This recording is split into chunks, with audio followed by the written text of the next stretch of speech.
Akhirnya dia ngegas. Start pertama, gue nggak lama berapa meter dari start itu dia oleng bang, kayak ada yang ngedorong, kayak ada yang ngejurokin dia sambil begitu. Dia oleng begini, beberapa kali oleng begitu. Akhirnya dia nabrak trotoar, buat motornya hancur, bocahnya tuh ngontal ke jalan seberang, dan yang gue lihat di situ bang, bahkan badan dan kepalanya dia tuh nubruk trotoar depan. Innalillahi, gila sebenarnya. Nah di jam 3 tepat lagi gitu, baik lagi bang, kaca jendela gue digedor, dan bahkan itu sempet gue rekam. Itu sempet gue rekam. Masih ada rekaman apa? Masih ada bang. Udah 3 hari kayak gini. Itu awalnya bang ya, sebelum gue rekam nih bang, sebelum gue rekam awalnya gue pikir gak bakal masuk nih ke rekaman HP gue. Ternyata setelah jadi, itu ternyata masuk. Sampai akhirnya temen gue satu orang tuh buka mulut, Bung, bukan cuma lu doang. Setelah kejadian, gue juga diganggu. Gila, satu tongkrongan berarti. Satu tongkrongan ternyata dikelilingin sama dia bang, digangguin. Assalamualaikum warahmatullahi wabarakatuh. Balik lagi sama gua, Badrul Keclo. Terima kasih buat teman-teman yang udah klik video ini. Semoga teman-teman di rumah selalu dalam keadaan sehat walafiat, dilapangkan rezekinya, dan dimudahkan segala urusan-urusannya. Amin, amin ya robbal alamin. Dan juga nih buat teman-teman di rumah yang punya kisah pengalaman horor, jangan disimpan aja, langsung aja kirim ke nomor WhatsApp itu tuh. Kuy, kita gibah di sini. Dan kali ini kita udah berhasil lagi nih buat menghadirkan salah satu narasumber yang bakal berbagi kisah pengalaman horornya. Jadi gini sob, dulu tahun 2016 ada nih tragedi kecelakaan maut. Dan itu berawal dari balap liar ya. Dan berakhir mengerikan lah pokoknya. Dan kita udah menghadirkan salah satu narasumbernya yang bakal berbagi kisah pengalaman horornya. Oke, langsung kita kenalan siapa abang-abang di samping gue ini. Halo bang. Halo bang Mandu. Siapa namanya nih bang nih? Bang Agung. Bang Agung. Dan gimana kabar bang Agung? Alhamdulillah baik bang. Sehat ya? Iya sehat. Alhamdulillah. Dan terima kasih lagi bang Agung nih udah nyempetin waktunya nih. Siap. Jadi gini sob, kita udah lama nih ngatur jadwal buat syuting sama Mas Agung ini. Beliau sibuk banget dan alhamdulillah sampai juga sini bang ya. Alhamdulillah. Tadi ngambil cuti atau bolos atau libur nih? Libur bang. Libur ya? Libur. Oh, dikirain bolos buat datang ke sini. Oh, disetrap gue bang, Setrap bolos, ya? iya. Oke, sukses terus bang ya, usaha dan kerjanya bang ya. Thank you bang Badrul. Dan ini kejadian tahun berapa nih bang Agung? Kejadian tahun 2016 bang. 2016. Nah ini kan tadi di belakang layar lu bilang ada yang kecelakaan balap liar. Iya. Itu teman atau saudara atau siapa? Teman bang. Oh teman. Teman kecil malah. Ya kita doain bang ya, semoga almarhum tenang di sana bang ya. Amin. Ditempatkan di tempat yang terindah lah di Amin, amin ya rabbal alamin. Oke, siap, tahan lu bang Agung ya. Oke. Gak usah lama-lama lagi, cari posisi ban terbaiknya, siapin kopinya sama cemilannya. Yang lagi rebahan di kamar, jangan lupa tuh lampu kamarnya dimatiin biar makin syahdu. Langsung aja kita gibah misteri.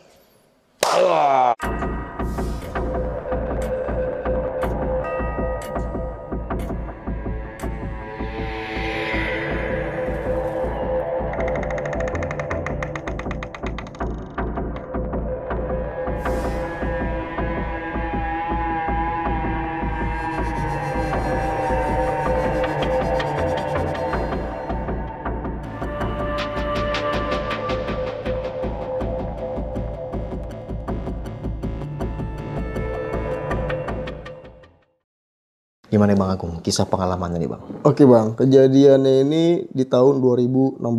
Iya. Itu berawal dari touring yang kita lakuin ke Bandung. Berawal dari situ, akhirnya setiap minggu tuh kita punya acara buat jalan lagi. Entah itu ke Bogor, entah itu ke Karawang, ke Purwakarta gitu. Yang padahal awalnya kita nggak pernah ngelakuin itu bang, nggak pernah. Jadi Jadi ini komunitas atau teman-teman nongkrong? bukan, teman-teman nongkrong aja. Sama kayak saya berarti. Iya, teman-teman nongkrong aja gitu. Dari situ berawalnya dari hobi jalan-jalan itu merambahlah anak-anak teman saya ini ke dunia otomotif. Mulai suka sama dunia otomotif. Jadi mulai ngebongkar motornya yang knalpot diganti sama knalpot bobokan, bodinya dipretelin, bannya diganti. Itu pokoknya udah mulai suka lah sama dunia otomotif yang tadinya kita nggak pernah suka sama gitu-gituan gitu. Jadi berawal dari hobi touring, jalan-jalan gitu kan. Nah itu motornya apa tuh waktu itu? Matic bang, kita punya Matic semua. Oh berarti Beat Ember, Mio Ember. Itu dia gitu.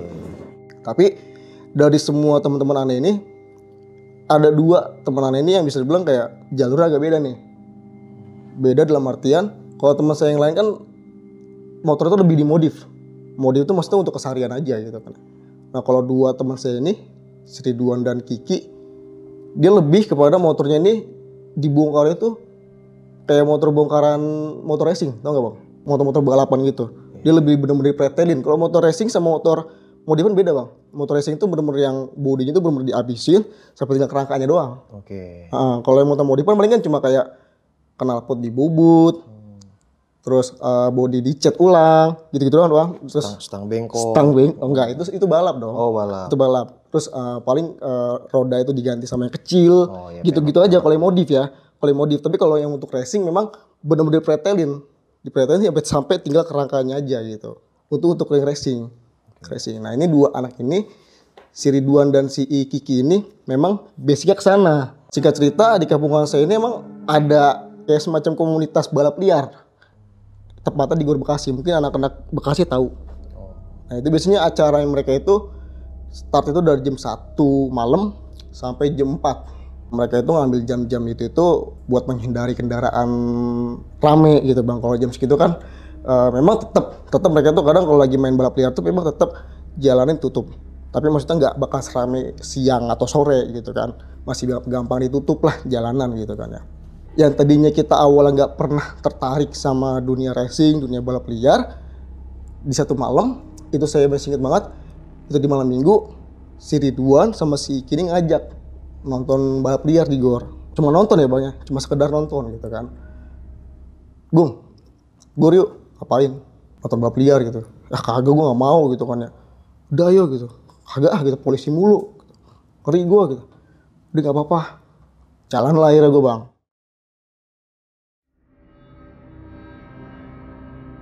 Sampai sana, sampai lokasi, itu udah rame tuh banyak bang situ bang, udah rame. Di situ kita nonton gitu.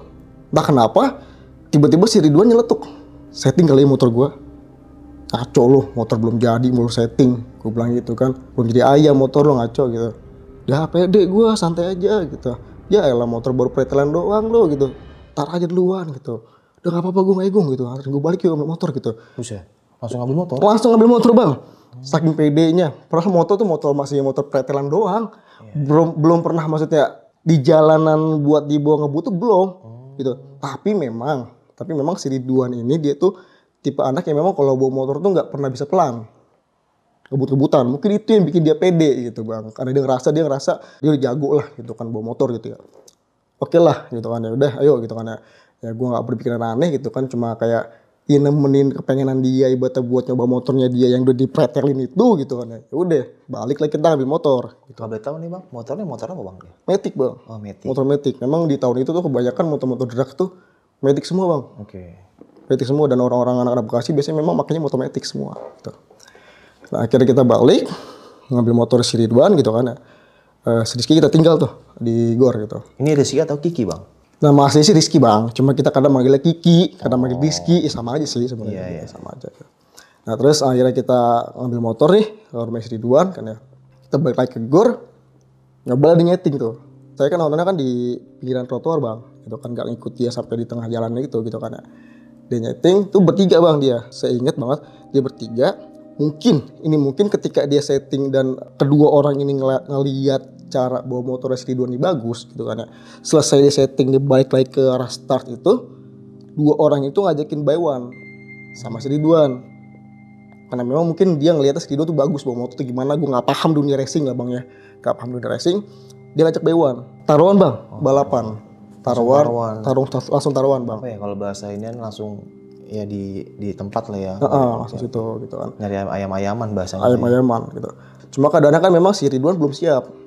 Ya, baru pertama kali banget kan gitu kan. Baru pertama kali banget tiba-tiba dia nyoba nyeting motor gitu kan. Sekalipun memang ya kita sebagai anak Bekasi tahu dunia racing gitu kan. Pernah sekilas ngeliat tapi nggak bener-bener ngeliat. Cuma sekilas iya gitu-gitu aja bang. Cuma sekilas gitu kan. Terus ditantang dia bang, by one gitu. sama tuh anak 2 itu gitu kan. Taruhan 1 juta. Gede juga ya gitu. Itu di hari itu tadinya. Cuma si Ridwan nolak. Karena memang satu nggak ada uang, kedua dia ngerasa belum siap. Di malam itu bang ya, di malam itu gitu. Nah akhirnya si anak 2 ini tuh minta di besoknya gitu.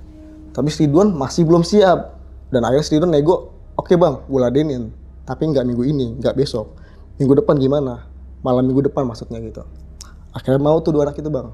Nah tapi si Ridwan itu sempat ngomong bang ke bocah 2 ini gitu. Kalau motor dia tuh standar gitu, masih karbu 58 gitu kan. Ya udah, akhirnya si 2 anak ini bilang, ya apa bang, kita main standaran aja gitu, main standaran gitu, main standaran aja gitu. Oke lah gitu kan. Minggu depan lah kita janjian di tempat yang sama lagi. Nah itu gue masih inget banget bang, dia ngejanjiin jam 3 malam.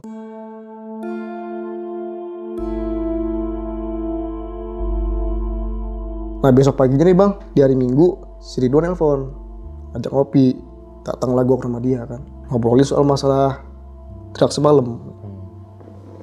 Gung, jadi kita nih malam Minggu, tapi bebas Wan, tapi gue pede Gung gitu.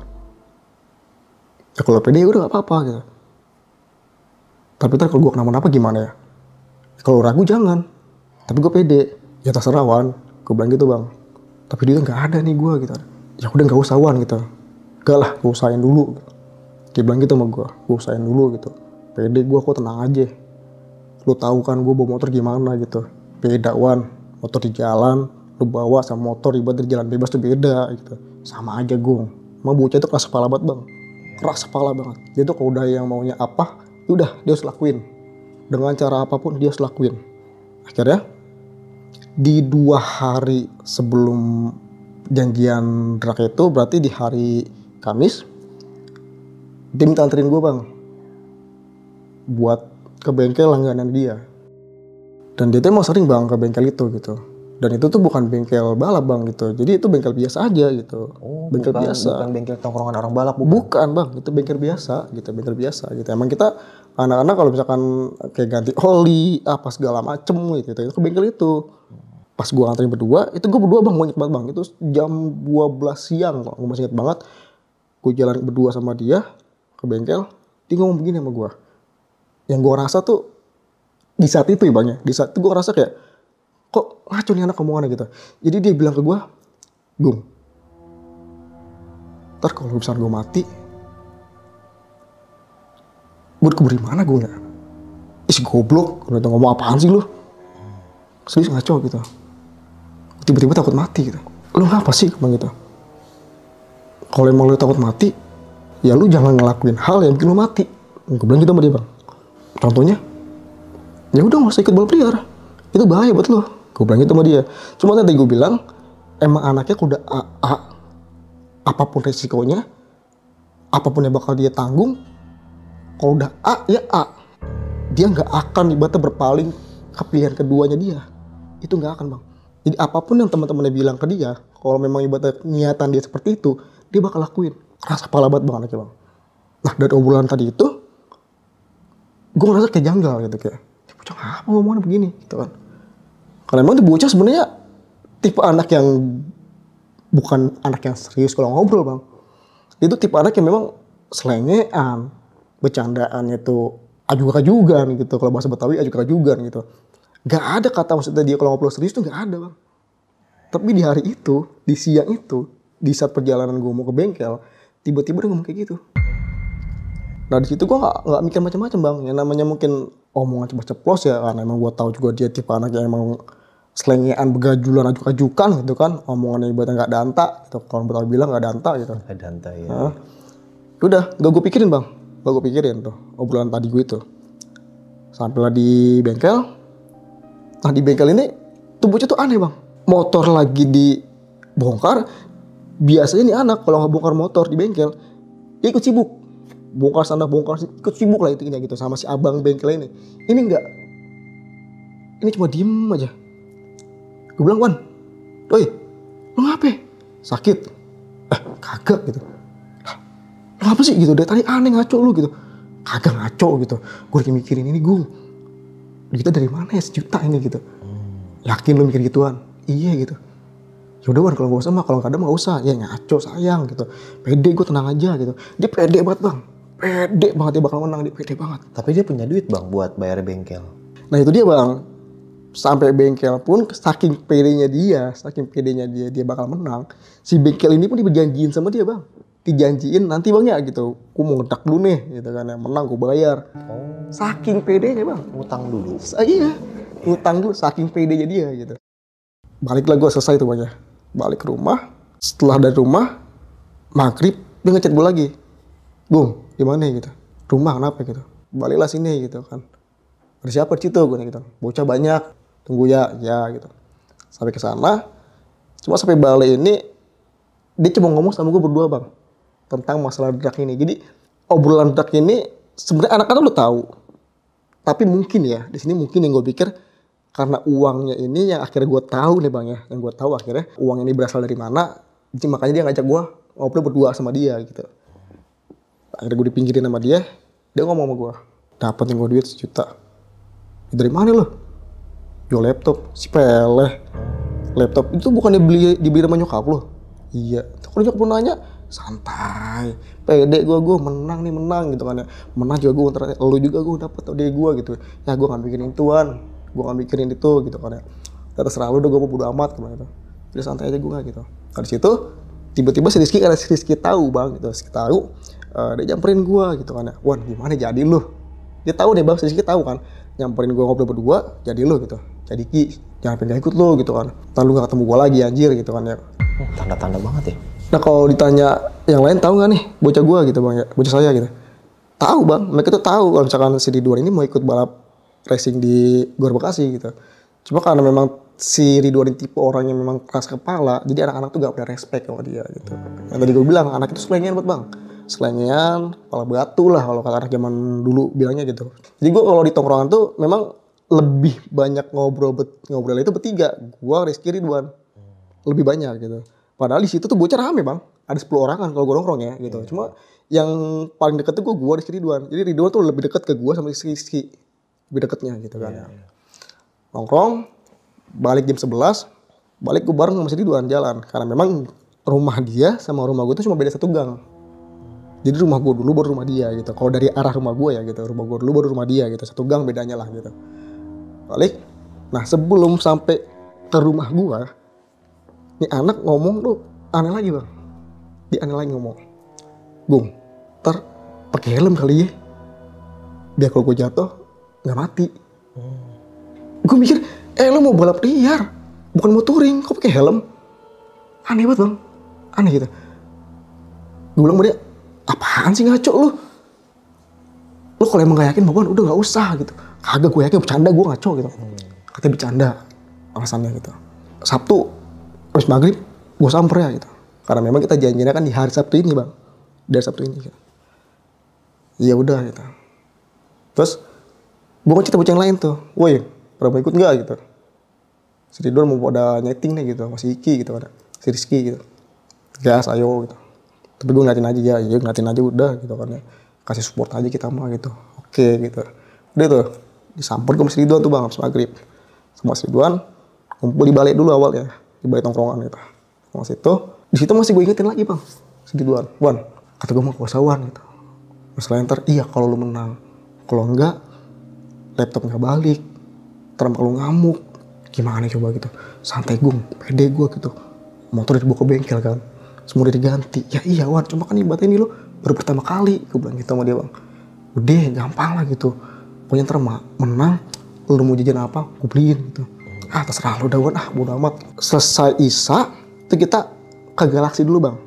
Nongkrong di Galaxy gitu. Jadi bocah ngajakin ke Galaxy dulu gitu. Nah gak taunya di situ si Ridwan sama si Diki tuh udah beli minuman. Nah adalah dia tuh masih tahu gitu kan ya. Woi tuang lu kita nih gitu. Lah gue kaget. Lalu bukannya mau nyeting gitu. Iya apa emang gitu. Lalu kalau minum yang ada ntar malah lu oleng bego gitu. Dia lo kayak gak tahu gue aja minum gimana gitu kan ya. Nah di situ pemikiran gue malah begini bang. Oh bagus dah nih anak minum gitu kan. Dengan harapan nantinya kalau misalkan dia minum, dia lemes, dia tidur gak jadi. Harapan gue bang ya. Harapan gue karena gak tahu kenapa bang. Kayak gue gak setuju. Tapi gue gak ada feeling jelek. Cuma gue gak setuju doang. sebagai temen ya bang ya, sebagai temen gue gak setuju karena ini first time dia gitu kan, dan gue belum tahu kemampuannya seperti apa. Cuma kemarin pas setting itu doang, itu settingan, bukannya resmi dia ngegas bareng by one sama yang kemarin tuh bukan, tuh cuma settingan motor doang gitu kan ya. Harapan gue kok biarin dia gitu kan, habis minum mungkin dia ngantuk tidur gitu kan, pulang mabuk gitu kan, udah gitu kan ya. Enggak, tender, nggak ada pusingnya tuh anak bang, nggak ada pusingnya. Nah sekitar jam 11-an, si Ridwan ngajak OTW ke Gor bang gitu kan. Jalan yuk Gor gitu. Lah bukan jam 3-an gitu. Udah sekarang aja dulu gitu kan. Kan gue nyeting dulu tadi gitu kan ya. Nah kecepatan ngaco gitu kan. Lagi juga bocahnya pasti belum ada di lokasi. Udah gak apa-apa gue gitu. Nyeting bentaran gue sekali 2 kali tarik kan mah gitu kan ya. Serada gitu kan ya. Atau ntar dah jam 12-an gitu kan ya. Oke dah jam 12. Jalan waktu jam 12. Akhirnya gue udah mau balik tuh. Mau prepare gitu kan ke Gor gitu. Nah di tengah jalan ke Gor. Karena memang dari Galaxy ke Gor tuh sebenarnya gak jauh bang. Paling sekitar 10 sampai 15 menit, itu gak jauh gitu. Tengah jalan, motor dia mogok. Motor siapa nih? Motor si Ridwan. Oh jadi motor dinyalain sama dia? Motor nyalain, dibawa sama dia. Karena emang kita mau persiapan. Kan biasanya disetut kalau motor balap. Karena memang kan masih mesin standar bang. Oh standar banget ya? Iya, masih motor standar gitu kan. Karena memang kita mainnya standaran gitu kan. Tengah jalan mati, mogok.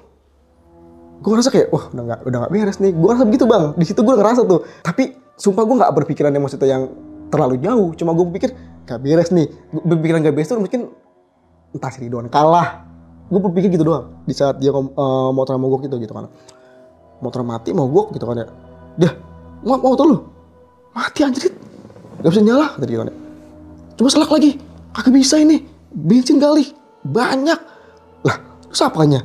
Kemarin baru dibawa ke bengkel kan. Iya, makanya gue bingung gitu kan ya. Nah gue udah mulai lega tuh, nggak jadi nih alhamdulillah gitu. Nah akhirnya karena motor si Ridwan mogok nih bang gitu kan ya, kita mutusin buat pulang dulu nih gitu, mau ngecek gitu kan ya. Siapa tahu masih bisa dibenerin gitu kan.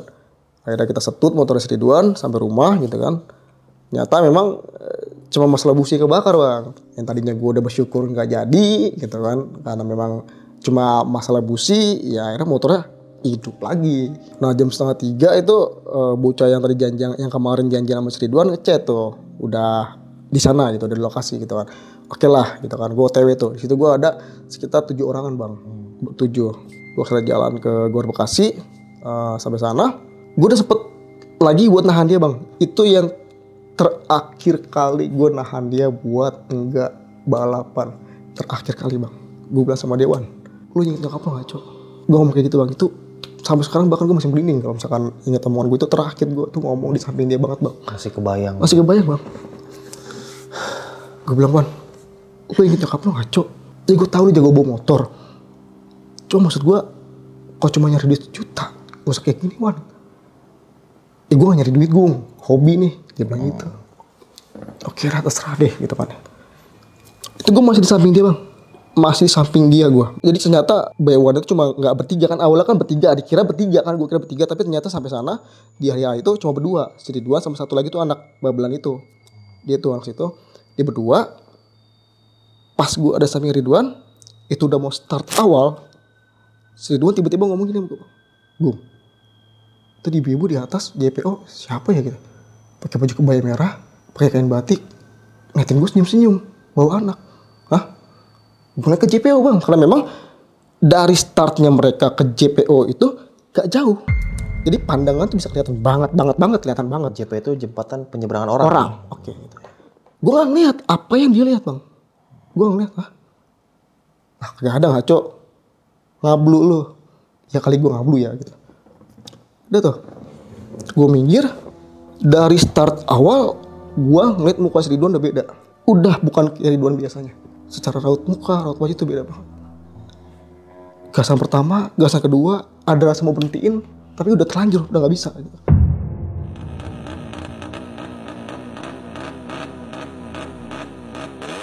Akhirnya dia gegas. Start pertama, gue nggak lama berapa meter dari start itu dia oleng bang, kayak ada yang ngedorong, kayak ada yang ngejurokin dia sampai begitu.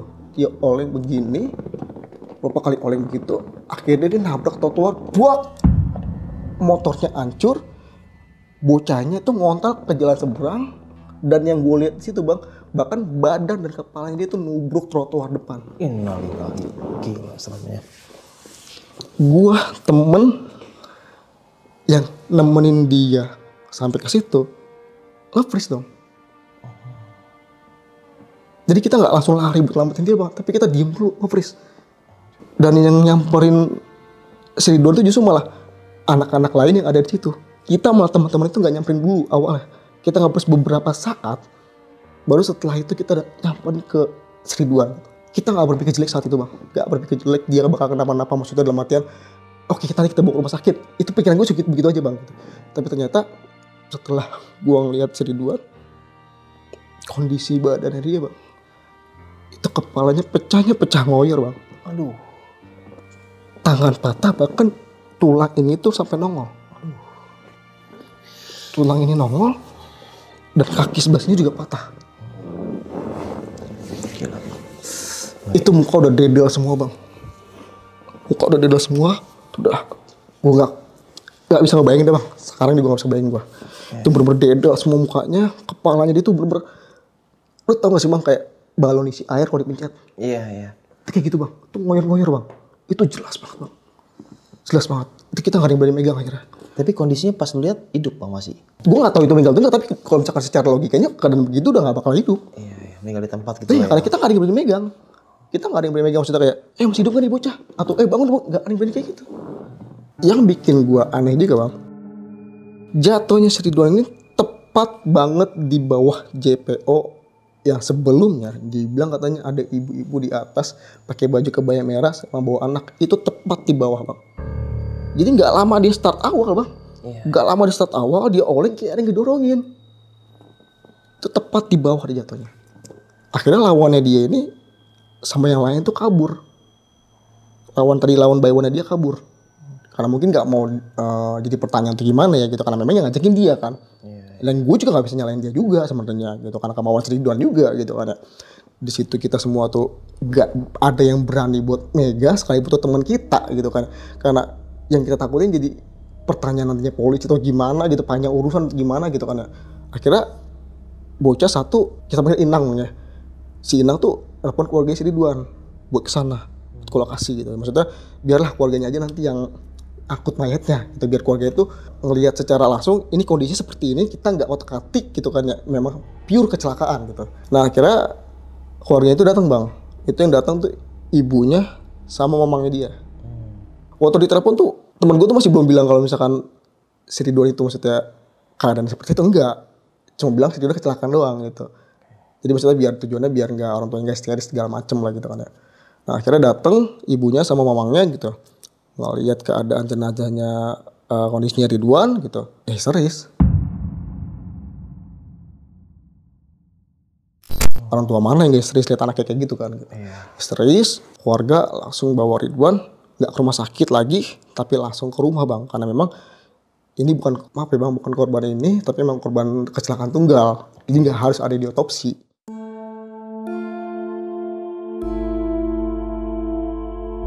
Sampai rumah setelah kejadian itu 4:30 kayaknya, subuhan kayaknya bang. Tapi kita nggak langsung ada prosesan buat pemandian tuh, nggak ada, belum ada, karena memang ibunya bilang pemandian nanti aja. Keluarganya bilang katanya pemandian nanti aja, katanya agak siangan dikit. Nah di situ gue sebagai orang yang bawa dia gitu, yang tahu dari awal tentang baywannya dia gitu, ternyata sama mata gue bang, ternyata sama mata gue ngeliat kondisinya dia kayak gitu. Yang ya udah bisa bilang ya, ini anak udah gak bakal hidup dah. Ternyata sama mata gue. Dan pihak keluarga mutusin buat mandiin jenazahnya itu di agak siangan gitu. Sekitar jam 8 atau 9-an katanya gitu kan. Di situ akhirnya gue pulang dulu. Bahkan sampai rumah itu gue bener-bener gak tenang bang.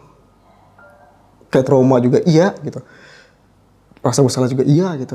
Bukan takut bang ya, tapi lebih kepada takut sama pertanyaan-pertanyaan dari keluarganya dia atau tetangga-tetangga. Akhirnya pemakamannya dia pun gue gak ikut bang. Karena gue takut ditanya. Bukan takut karena kita merasa bersalah bang ya, bukan ya. Maksudnya lebih ke takut kayak, ini gimana sih loginya kok bisa begini sih? Itu yang gue takutin. Banyak pertanyaan dari kanan, kiri, depan, belakang nantinya.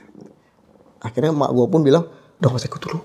Bukan karena nyokap merasa gue bersalah, tapi nyokap itu takutnya nanti banyak pertanyaan dari kanan kiri keluarganya dia ke gue bang gitu. Dan memang anak-anak tuh gak ada yang datang satupun gitu kan. Nah, tapi karena gue ngerasa kayak ini teman gue gitu, kok gue berat ya gak ikut pemakaman sama dia gitu kan. Sekitar jam 11-an gue coba tanya sama saudaranya dia gitu kan. Si Ridwan dimakamin jam berapa? Habis zuhur katanya. Oh ya udah gitu. Dan akhirnya karena rasa pengen ngeliat dia buat yang terakhir kalinya gitu, gue paksain bang buat datang ke pemakaman dia. Yang tadinya awalnya gue gak dikasih datang buat nyokap, gue udah coba datang. Selesai pemakaman gue balik, entah kenapa setelah ngeliat dia terakhir kali di makam itu malah gue gelisah bang. Bahkan sampai malam dia tahlilan itu gue gak ikut bang, karena kegelisahan gue. Mungkin yang gue rasa itu karena gue ngeliat langsung apa yang terjadi sama dia di depan mata gue. Mungkin itu bang yang bikin gue jadi gelisah. Itu semalaman gue gelisah bang. Itu bener-bener kayak gak tenang gitu. Kayak kok gue ngerasa kayak di dalam kamar gue ini gue gak sendiri. Kok gue ngerasa kayak di kamar gue ini ada seorang yang nemenin gue. Itu bener-bener gue gak bisa tidur bang. Sampai jam 1 malam itu gue coba buat meremin mata. Baru gue merem begini bang. Di kuping gue bang, itu ada yang ngebisikin gue dengan suara bisikan di bilang gini, "Gong, sakit gong." Itu jelas kuping gue bang. Padahal gue baru merem, baru begitu. Gue bukan yang udah tertidur, enggak. Tapi gue baru meremin mata, gue nyoba tidur. Dengan jelas di kuping gue tuh, "Gong, sakit gong." Kayak suara bisikan di kuping, gimana sih bang? Kayak dibisikin tuh jelas banget bang. Karena emang posisi gue tuh miring tidur. Itu jelas banget kuping gue. Akhirnya gue melek lagi. Sampai gue ngomong sendiri kayak orang gila gue bang. "Wan, udah tenang." Karena gue tahu banget yang bisikin gue itu suara dia. Jadi bukan bahasa sebagai teman gue beranggapan dia itu jadi enggak. Tapi gue jelas ngedenger suara yang ada di kuping gue tuh suaranya dia gitu. Sekitar jam 3-an lagi, di hari yang sama, di malam yang sama gue gak bisa tidur itu, gue coba kayak merenung gitu kan ya, melek, ya tidur gitu. Karena gue ngerasa udah ntar aja deh tidur habis subuh, mungkin kalau subuh tuh lebih tenang gitu kan ya. Mungkin di jam-jam kayak gitu tuh gue ngerasa kayak masih horor buat gue gitu kan ya. Di sekitar jam 3-an malam, jendela kamar gue bang, itu ada yang gedor-gedor. 3 hari kayak gini. Dan gedoran itu gedoran aneh buat gue bang. Buk.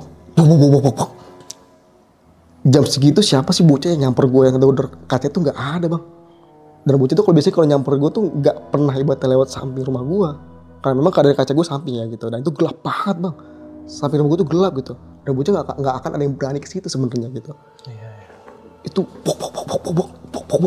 Belum berani gedor. Teriak nggak bisa, lari nggak pengen, diem aja udah. Gara-gara kejadian itu gue nggak bisa tidur sama sekali bang. Akhirnya gue kayak nunggu subuh, gue main HP, gue muterin musik kenceng-kenceng gitu kan ya, buat ngilangin rasa takut, rasa iseng, rasa horor gue di saat malam itu gitu kan ya. Akhirnya gue ketiduran tuh jam 6 pagi bang. Matahari udah terbit tuh gue baru bisa tidur. Dan gue bangun-bangun tuh asar jam 3-an gue baru bangun. Dan entah kenapa gue tuh tiba-tiba kayak kepikiran kejadian tadi malam gitu. Apa mungkin maksudnya si Ridwan tuh begini karena gue gak datang ke tahlilannya dia gitu. Akhirnya gue mutusin buat oke lah, ntar malam gue datang nih tahlilannya dia gitu. Sekalipun bocah gak datang bodo amat deh, penting gue aja dulu gitu kan ya. Akhirnya gue ikut tahlilan di malam itu kan. Ya benar memang gitu. Banyak pertanyaan-pertanyaan dari kanan, kiri, depan, belakang, bagaimana kronologinya tuh banyak banget. Jadi gue takutin kan gitu makanya. Terus gitu. lu jawab tuh bang? Ya akhirnya gue jawab bang, seadanya kronologi. Nah, mereka sih memang nggak menyalahkan gue karena memang kan bukan gue yang nyuruh gitu kan ya. Selesai tahlilan gue pulang ke rumah dan balik lagi bang, perasaan gelisah itu tuh masih ada, sama seperti yang pertama. Gelisah, gue berasa kayak nemenin, gue berasa kayak ngeliatin, gue berasa kayak ada yang ngajak ngobrol gitu. Itu berasa banget bang di badan gue. Sampai akhirnya jam 12 malam itu rokok gue habis bang. Nah akhirnya gue beli keluar dong. Nah di gang rumah gue itu kan memang ada rumah, kita nyebutnya rumah ambruk. Jadi rumah yang memang cuma tinggal ubinnya doang gitu. Pas gue jalan belokan ke gang gue itu, gue ngeliat almarhum itu berdiri tepat di tengah rumah ambruk dan dia tuh kepalanya nunduk ke bawah. Tapi yang bikin gue tuh nge-freeze, dia ini keadaannya kayak orang masih hidup. Maksudnya pas nunduk ke bawah, darah-darah yang ada di kepala itu netes. Gue nggak tahu itu gue halu, gue nggak tahu itu gue ibaratnya karena rasa takut, ibaratnya kemarin gue sempet digituin, gue nggak ngerti, tapi itu sepenglihatan gue. Itu jelas banget bang. Gue lari nggak bisa, teriak nggak bisa, gue cuma jalan cepet ke depan, sampai depan gue nyari linmas. Hansip. Gue nyari linmas bukan buat ngadu, tapi buat nganterin gue nanti pulangnya, karena gue rasa takut tidak di situ lagi. Ketemu tuh gue sama linmas, tunggu sini ya gitu, gue beli rokok dulu. Lah ngapa lu gitu? Tunggu ntar gue pulang ya gitu, sampai depan aja, depan gang gitu. Lu ngapain gitu? Gak udah apa bang, bang anterin gue yuk gitu. Gue beli rokok buru-buru, minta anterin linmas pulang gitu. Dan emang sampai di gang itu udah gak ada lagi almarhum. Itu di jam 12 bang ya. Sampai kamar, gue main HP, biasa gitu kan, biasa. Dan di jam 3 malamnya lagi, kedoran kaca yang ada di samping kamar gue itu ngeganggu lagi bang. Jam 3 malam lagi. Dor. Untuk kenceng banget bang. Itu gue masih gak bisa tidur bang di hari kedua itu bang. Masih gak bisa tidur gue. Akhirnya tidur gue pagi lagi tuh. 2 hari akhirnya gue tidur pagi kan. Begadang. Begadang lagi gue bang. Itu 2 hari. Pas gedor-gedor mukanya muncul bang. Siapa yang gedor? Ya enggak bang, karena kadang gedor-gedor gitu gue ngerasa itu bukan manusia. Jadi gue gak berani buat buka jendela. Iya. Gak berani gue buka jendela bang. Gitu. Jam 3 malam siapa sih orang yang iseng ibaratnya gedor-gedor jendela orang?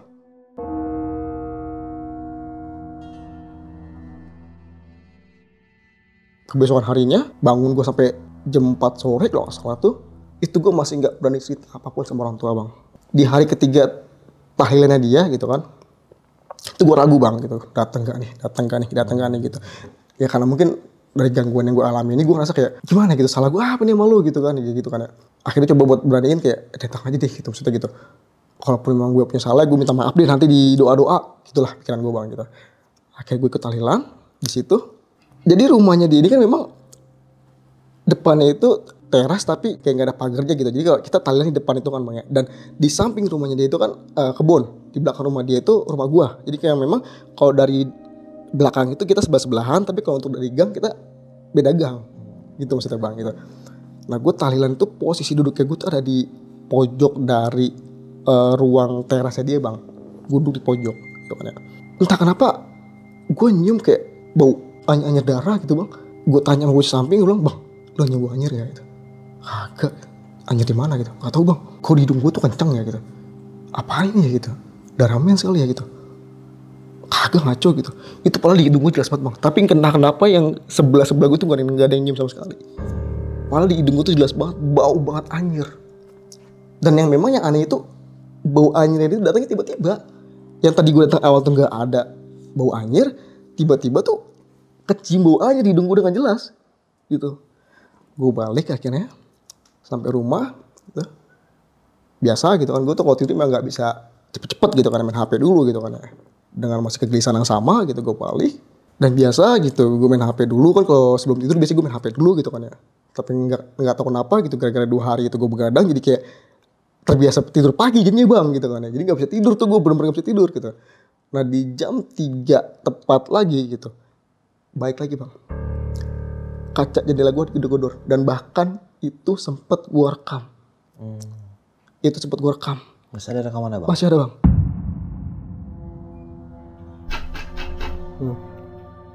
Udah 3 hari kayak gini. Itu awalnya bang ya, sebelum gue rekam nih bang, awalnya gue pikir gak bakal masuk nih rekaman HP gue. Ternyata setelah jadi, itu ternyata masuk. Boleh nanti kirimin bang ya? Boleh bang, nanti gue kirimin ya. Dari situ gue ngerasa kayak, aduh HP rest 3 hari gue diginiin nih gitu kan ya. Akhirnya pagi gue coba buat ngomong sama nyokap, tapi bukan tentang itu bang. Gue bilang sama nyokap, kalau gue tuh mau nginep rumah temen gue selama seminggu gitu. Dan memang dia ini masih satu tongkrongan lah sama gue gitu kan. Masih satu tongkrongan gitu. Tapi memang bukan tongkrongan rumah bang ya, tapi masih satu tongkrongan sama gue gitu. Tongkrongan kan. Di luar kampung. Tongkrongan di luar kampung bang ya gitu. Karena mungkin gue udah ngerasa kayak, udah gak beres nih gitu. Udah gak beres 3 hari gue digini nih. Akhirnya siang gue ke rumah temen gue gitu. Gue baju dengan alasan menyokap, mau ada interview kerja gitu, cuma jauh gitu. Rumah teman dulu bentaran gitu, semingguan, tak kalau misalkan udah selesai baru pulang lagi. Asal gue gitu bang, nyokap gitu kan. Gue nginep sana. Nah di malam harinya itu ada yang kelupaan bang, gue ambil dari rumah, gue minta temenin sama temen gue. Itu sekitar jam 11 malaman. Itu ada barang yang kelupaan gue bawa. Akhirnya mau nggak mau karena gue baru inget di jam segitu, mau nggak mau tuh gue balik lagi ke rumah. Apa tuh barangnya? Barangnya sepatu bang. Oh, sepatu. Itu karena memang kan alasan gue kan mau interview sama nyokap gitu kan. Kalau nggak pakai sepatu interview lucu dong. Kalau nyokap melihat lah ini sepatu si Agung ada di rumah gitu ya. Akhirnya gue pulang minta anterin teman gue gitu sebelum lihat sama nyokap gitu kan. Gue pulang. Yang tadi gue bilang kan rumahnya si Ridwan sama rumah gue kan beda satu gang bang ya gitu. Jadi kalau dari arah depan itu sebenarnya gue ngelewatin rumah Ridwan dulu baru rumah gue gitu. Jadi ini gang rumah Ridwan, ini gang rumah gue. Jadi kalau kita jalan dari sini, itu ke rumah Ridwan, ngelewatin gang rumah dia dulu, baru masuk ke rumah gue. Gitu. Gue jalan sama temen gue berdua, lalu tau bang, sebelum berapa meter dari gang rumahnya dia, itu gue kecium bau anyir bang. Bau anyir yang sama pas gue telan tuh kecium lagi di hidung gue. Itu jelas banget. Dan gue pas sampai di gang rumahnya si Ridwan, ada si Ridwan lagi berdiri bang.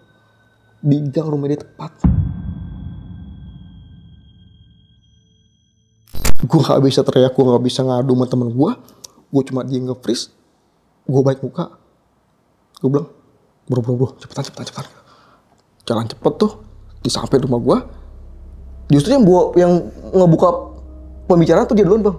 Lu ngeliat si Ridwan gak tadi? Anjir, lu ngeliat juga? Lihat, cuma gue diem makannya gitu. Gila, dia ngeliat juga. Dia ngeliat juga bang. Gue merinding beneran. Ya gue ngeliat makanya gue nyuruh lu cepet-cepet. Karena gue ngeliat gitu. Anjir, gue jangan apa ya gitu. Gak ngerti gue 3 hari gue diginin sama dia gitu. Gue ngomong gitu sama teman gue bang. Nah dari teman gue ngomong kayak gitu bang, akhirnya gue buru-buru tuh bang ambil sepatu ke rumah gitu kan ya. Sampai nyokap tuh nanya gitu kan, mau mana sih lu buru-buru gitu kan ya, pulang malam-malam lu. Udah enggak gitu. Balik akhirnya gue bang ke kosan teman gue gitu kan. Balik alhamdulillah gak ada yang gue lihat lagi tuh sampai di kosan teman gue gitu.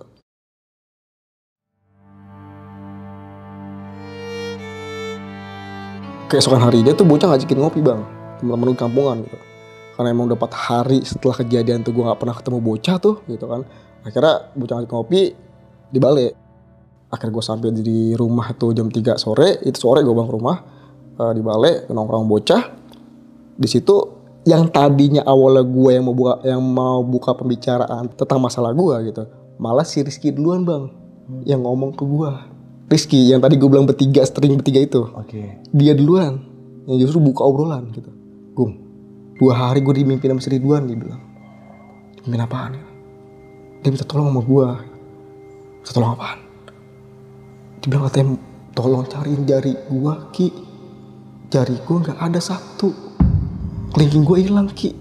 Dia ngomong gitu ke gue Gung. Udah gitu di mimpi gue ada surat nangisnya dia. Dan pas gue buka mata, tangisannya masih ada di kuping gue. Si Ki ngomong gitu sama gue bang. Akhirnya gue pindah Gung ke kamar adik gue. Dari situ gue makin penasaran sama cerita bocah yang lain. Ada gak nih digangguin juga gitu bang. Akhirnya gue tanya tuh, gue rempungin situ. Bro, sini dulu ngobrol rumah kita sama gue nih. Ini berapa hari ini gue digangguin sama si Ridwan. Bahkan gue ngeliat langsung. Ini lu pada pernah lihat gak? Awalnya gak ada yang buka mulut bang. Sampai akhirnya teman gue 1 orang tuh buka mulut. Gung, bukan cuma lu doang. Setelah kejadian, gue juga diganggu. Gila, satu tongkrongan berarti. Satu tongkrongan ternyata dikelilingin sama dia bang, digangguin. Jin Korin ini. Karena apa yang gue ceritakan ini kan cerita versi gue gak pernah tahu versi anak-anak seperti apa. Gue tahu versi anak-anak setelah diobrolin seperti itu, baru tahu ada versi lain ternyata dari gangguan yang dilakukan si Ridwan ke anak-anak gitu kan. Itu bocah satu-satu cerita sama gue bang. Dari mulai temen gue yang dikedot pintunya pasti buka, katanya si Ridwan yang katanya ada di depan rumahnya dia. Dari mulai katanya bocah katanya ngeliat si Ridwan katanya ada di bawah kolong tempat tidur dia. Itu ternyata mereka tuh ngerasain semua bang. Tapi satu yang bikin gue masih penasaran, justru cerita si Rizky yang dia bilang katanya dimimpiin karena jari kelingkingnya si Ridwan tuh hilang. Itu gue penasaran. Gue penasaran.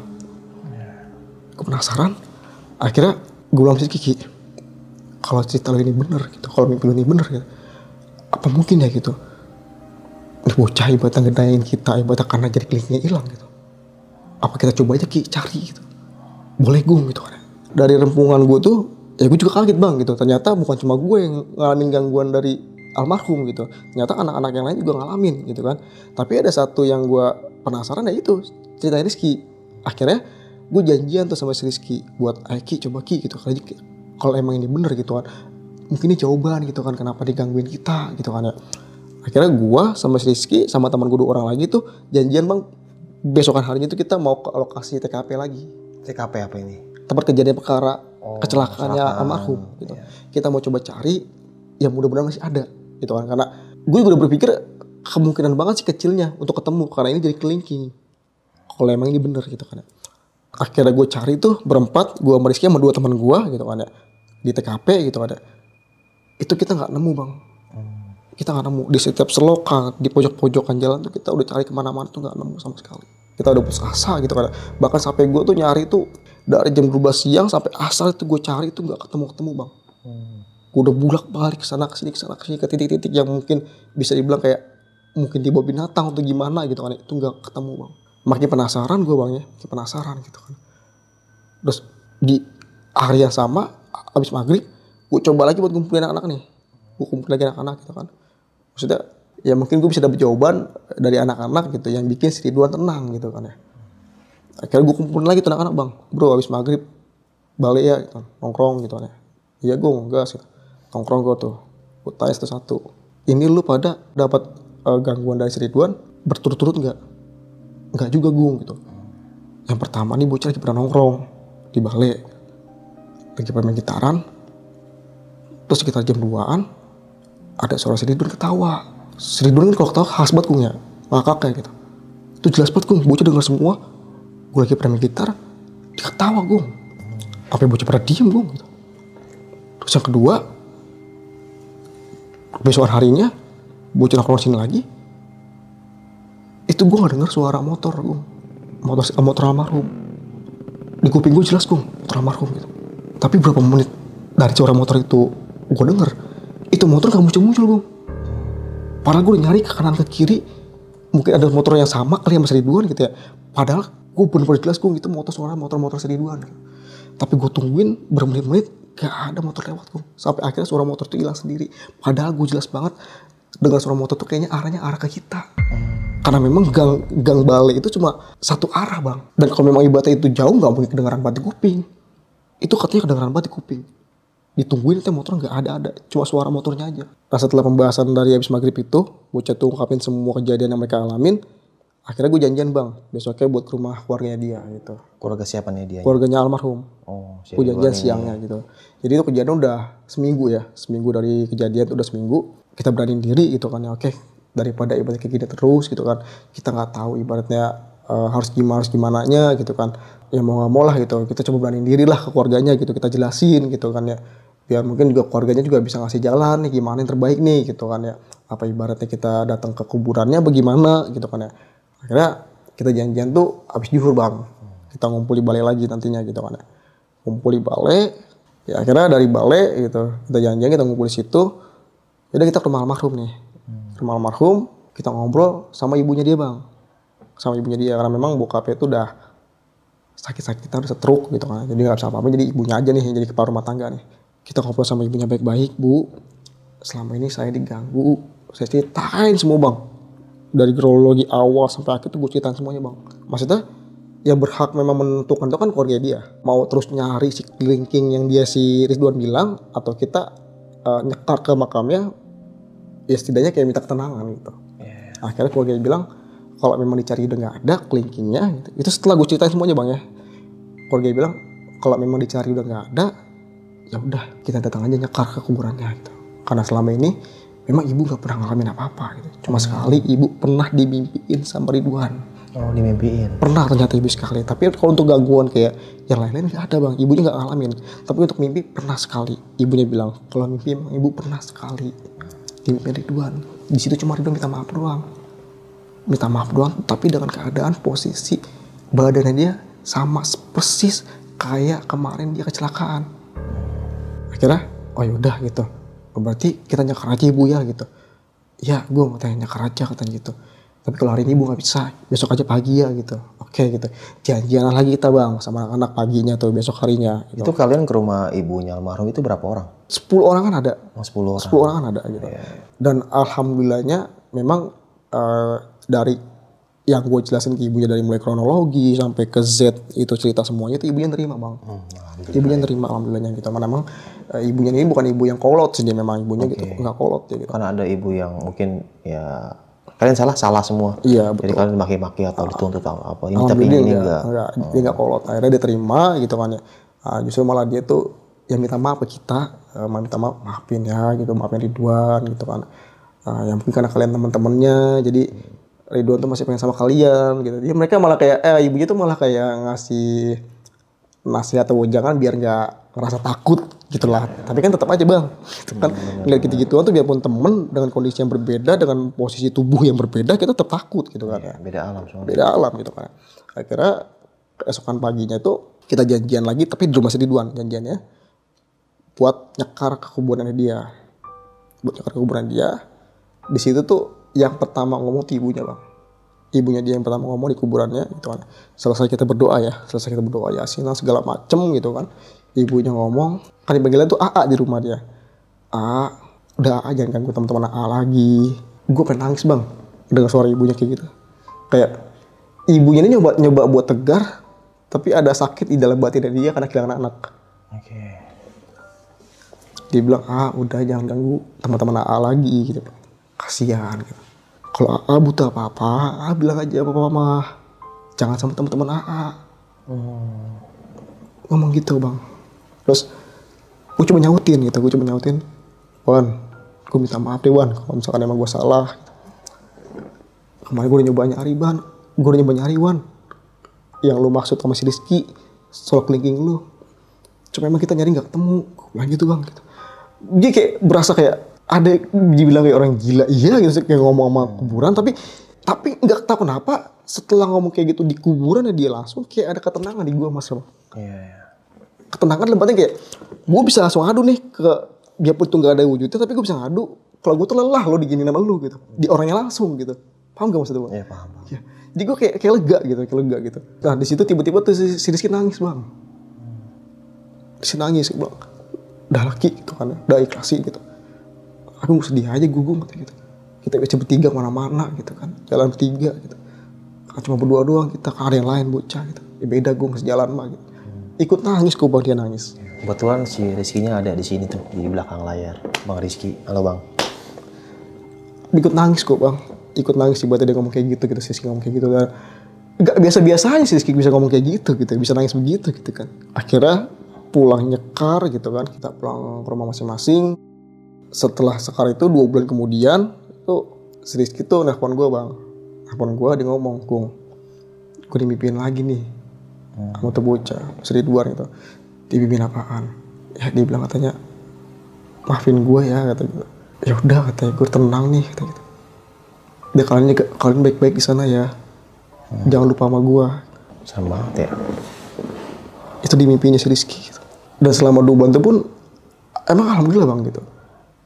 Dari versi gue pun udah gak pernah ngalamin lagi gangguan-gangguan seperti itu gitu. Anak-anak pun gue tanya tuh udah gak ada lagi ngalamin gitu. Terakhir si Rizky ini terakhir si Rizky itu dia, tapi itu pun dalam mimpi dan minta maaf gitu. Itu terakhir bang. Nah nih bang, pas setelah kejadian almarhum meninggal ini bang ya, pas lagi balap liar. Nah terus kondisi almarhum kan dibawa langsung ke rumah duka nih, ke rumah almarhum, bukan ke rumah sakit gitu kan. Terus motornya almarhum di mana ini bang? Itu dibawa sama keluarganya bang. Dibawa kemana? Ke rumah, masih ada di rumahnya. Dibawa pulang juga? Nah, karena memang keadaan motor udah hancur-hancuran gitu kan. Ya untuk dijual juga udah gak bisa gitu kan. Mau dibenerin juga gak bisa. Jadi udah ditaruh aja di rumahnya. Oh jadi bukan kalian yang bawa, bukan? Enggak, itu pihak keluarga bang. Pihak keluarga yang bawa. Itu karena kan di malam kejadian kan yang datang ibu sama mamangnya gitu. Karena kita memang gak mau kesalahan atau gimana gitu kan. Akhirnya jenazah pun memang nggak langsung diangkat sama mamanya, enggak bang. Jadi pihak keluarga itu hubungin ambulans dan ambulans lah yang bawa gitu di malam kejadian. Nah motornya ini dibawa sama mamangnya. berarti jenazah dibawa ambulan ya bang? Dibawa ambulan bang. Bukan naik losbak atau mobil pribadi gitu? Enggak bang. Di malam kejadian itu emang jenazah itu kan dibawanya pakai ambulan bang gitu. Nah kalau untuk motornya almarhum itu emang enteng karena memang keadaan motor udah pretelin jadi nggak terlalu berat gitu kan. Jadi ditenteng begini aja sama mamanya karena memang posisi lokasi gor Bekasi sama rumah kita pun nggak begitu jauh. Nggak begitu jauh bang gitu. Oh jadi mama nggak bawa motor sama temennya gitu, terus motor dipegang gitu? Iya ditenteng gitu bang. Karena memang kan kalau motor drag itu tuh kalau udah perentelan jadi nggak begitu berat bang kalau dibawa pun gitu. Nggak begitu berat ya. Gitu. Nggak begitu berat. Lebih berat beban hidup sih. Iya.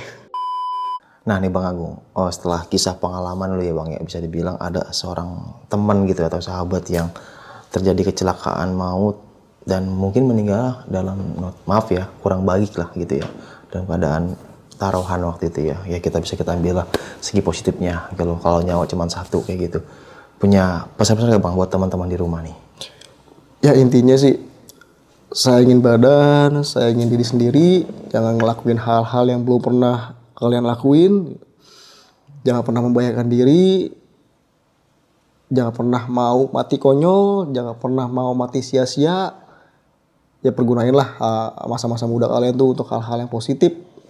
Intinya itu aja lah. Gitu aja ya Bang ya.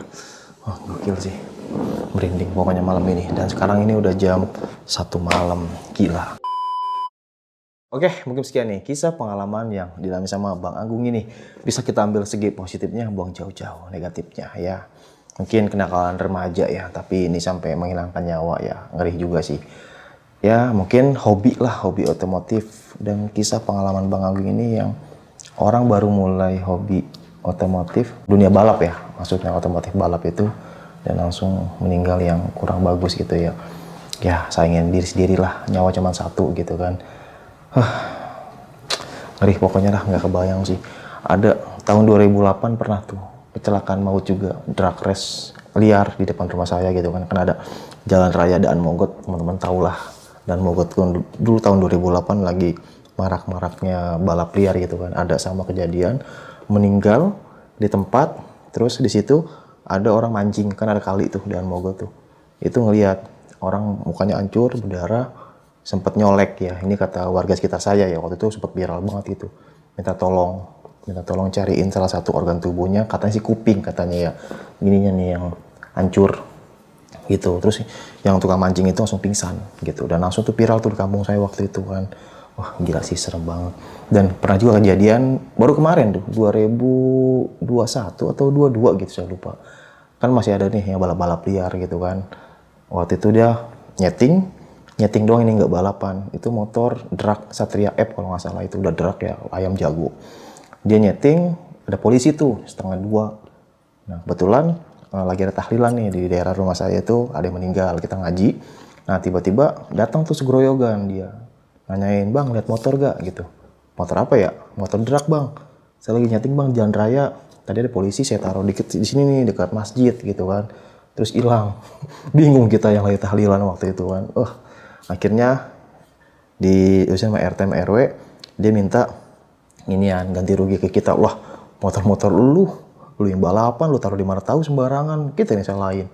Wah sempat cekcok tuh, akhirnya alhamdulillah damai sih, dan dia udah selesai. Ya balik lagi sih, ya kalau bisa resmi aja lah, banyak kok sirkuit gitu kan.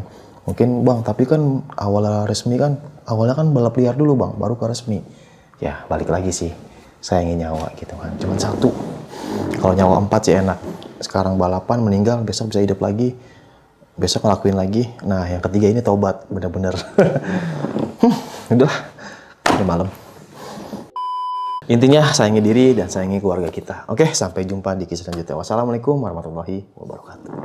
Bang Agung, makasih banyak Bang. Sama-sama Bang Madru. Nih Bang Agung mau nanya, kalau lu naik motor drag nih Bang, dari sini sampai Jawa Timur berapa liter Bang? Berapa liter? Gua nggak pernah nyoba sih Bang gua. Dadah.